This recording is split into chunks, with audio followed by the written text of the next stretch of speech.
Today we're going to talk about leadership styles in sport. In our review, we wanted to research which styles of leadership would be best fitted for a position in athletic administration. And in reality, a lot of the articles that we reviewed had to deal with the employee perception of those leaders as well as the overall perception of the programs that they ran. The reason these studies are so important is that as an administrator, you have to lead the department personnel and student athletes by exemplifying certain standards and morals that not only reflect your program, but the university as a whole. And so the significance of compiling the best research was to portray the best styles of leadership to use for people aspiring to be administrators in the future. The first piece of literature that we reviewed was Examination of Leadership Styles, Program Directors of Athletic Training Programs using the Multi-Factor Leadership Questionnaire. The purpose of this study was to identify the leadership styles in program directors for athletic training programs and understanding the different styles of leadership. The three styles of leadership it really focused on were transformational, transactional, and passive avoidant. Transformational has to deal with leaders that lead by example, but are also inspirational. They want to bring out the best in every employee. They don't lead by using punishments or hard rules. They're more flexible, but they lead more by a reward system. Transactional leaders have a little bit more set standards. Um, they're very corrective, and they also have punishments involved because there's rules to follow. And then you have passive avoidant, which passive avoidant really is a leadership style that has poor goal setting and doesn't really have a lot of clarity in the organization as a whole. This particular study found that transactional leaders was the best style. It defined that, of course, as someone who leads by example, displays constructive and corrective, and it also found that passive avoidant was the weakest of the three. The next piece of literature that we reviewed was Transactional or Transformational Leadership Preferences of Division III Athletic Administrators. This study's purpose was to examine if transactional or transformational leadership styles led to more positive perceptions of outcomes for the organization. It also took into account the leader's gender and if there was a difference in perception because of gender. It took into account 98 NCAA Division III athletic directors, 38 which were female and 60 which were male. And they took an online survey using the multi-factor leadership questionnaire. Outcomes were associated with really three subscales, which were extra effort, satisfaction, and effectiveness. This study concluded that transformational leadership was associated with more positive outcomes of perceptions, particularly with extra effort and satisfaction. And it also found that gender did not affect the perceived outcomes. The next piece of literature that we reviewed was Perceived Leadership Behavior and Subordinates Job Satisfaction in Midwestern NCAA Division III athletic departments. This study's purpose was to see if there was a correlation between the perception of a leader's behavior and how satisfied those who worked under him were with their job. This study included athletic directors and head coaches at 30 Midwestern Division III schools, and it attempted to garner information as equally as it could from men's and women's coaches. Directors and coaches were asked to fill out the following surveys. First, a leadership practices inventory, and there was a separate survey for the leader and then a separate one for those influenced by the leader. The Minnesota Satisfaction Questionnaire, which measured employee satisfaction, and then a demographic profile created by the author, which measured intrinsic, extrinsic, and general satisfaction overall. The findings from this study suggest that just because you're a great coach did not mean necessarily that you'd be a great administrative leader. And it gave some examples as to why good head coaches ended up as leaders, even though they may be poor administrative leaders. And partially, part of that was due to head coaches could have had good coaching records, had lots of years experience, and the study found that those things didn't necessarily equate to being a great administrative leader. The next piece of literature that we reviewed was leadership behaviors of athletic trainers, athletic training leaders compared to leaders in other fields. The main point of this study was to understand how leadership practices of athletic trainers and program directors were alike and different.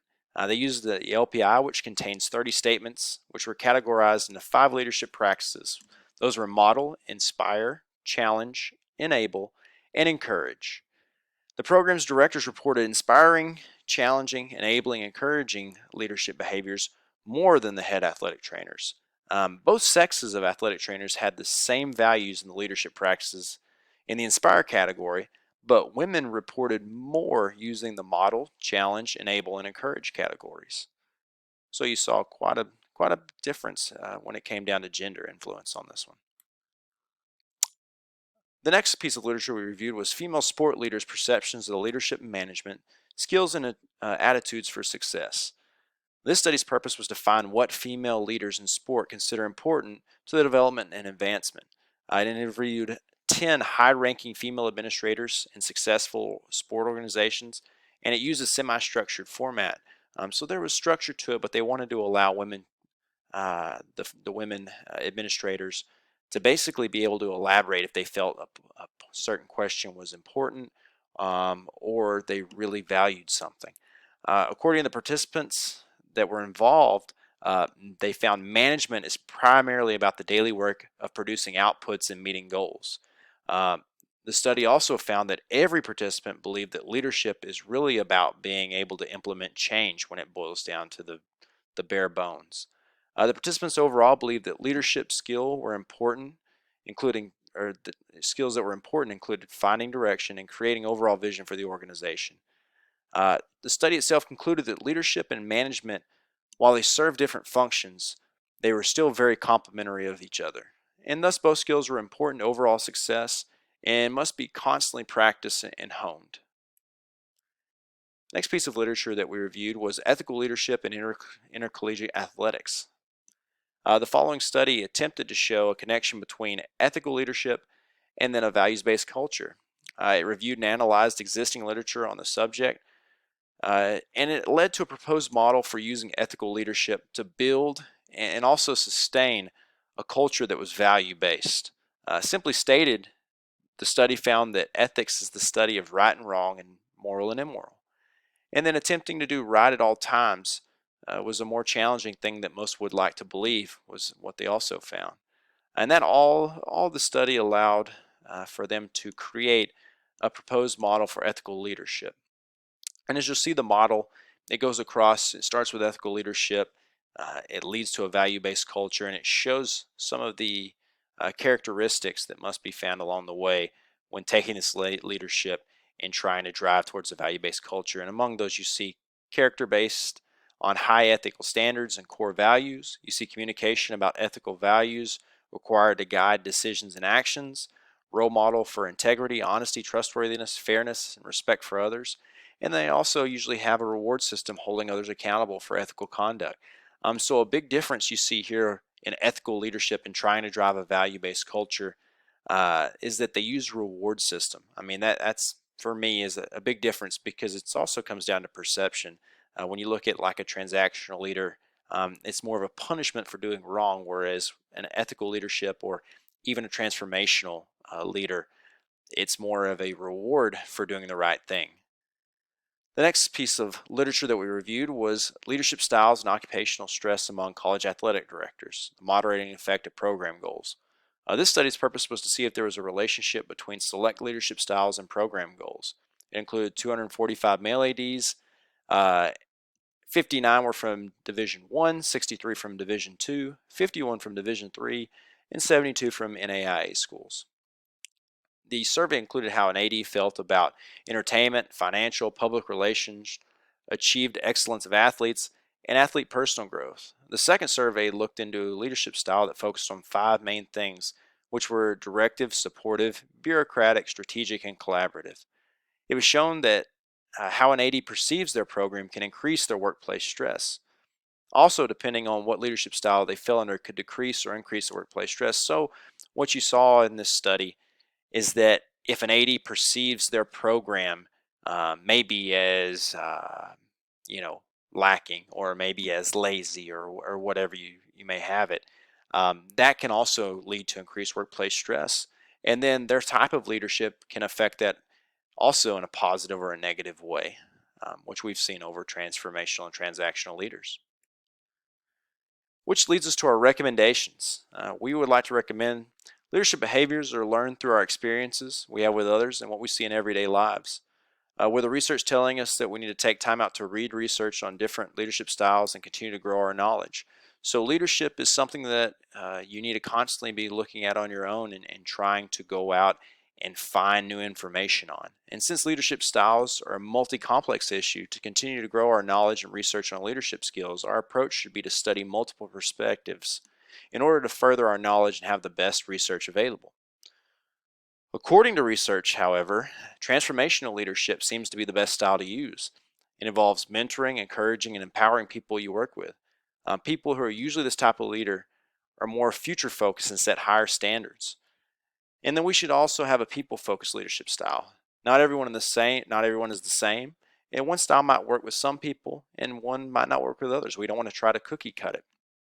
So, as a whole, we want to make sure that we're constantly reassessing and we're constantly looking at our leadership styles. And then, like it says at the bottom, what works somewhere might not work at the next place you go to. You have to be constantly reevaluating and constantly looking if this type of leadership style or what I'm doing here is the right thing for the people involved and the programs involved. So that concludes us with that athletic administrative leadership styles are something that are formed through experience, professional development, and individual preparation. Success as a head coach does not always equate to success as an athletic administrator. Styles of leadership cultivate the overall athletic program culture. We saw that transformational and ethical leadership seem to be two of the most popular styles, particularly when it comes to the perception of the employees working underneath the leaders. And then it leads us to believe that those working under athletic administrators want to be encouraged, inspired, and see ethical decisions made at the end of the day. And then finally, as I spoke on in our recommendations, leadership is something that must be constantly worked at and reevaluated. As a leader, it's always going to be your job to not only evaluate your employees that are working for you, but so many leaders need to have the foresight to be able to step back and reevaluate exactly what they're doing, and not only do that, but also be honest with themselves. I think there's a lot of leaders, and we've found throughout the day that a lot of leaders may not be necessarily honest. They may try to look at something and say, this isn't working because so and so, or because of this factor or that. But at the end of the day, we're the leader. We have to take a step back and we have to look at ourselves and are we doing right by our programs. Here's our references, and thank you very much.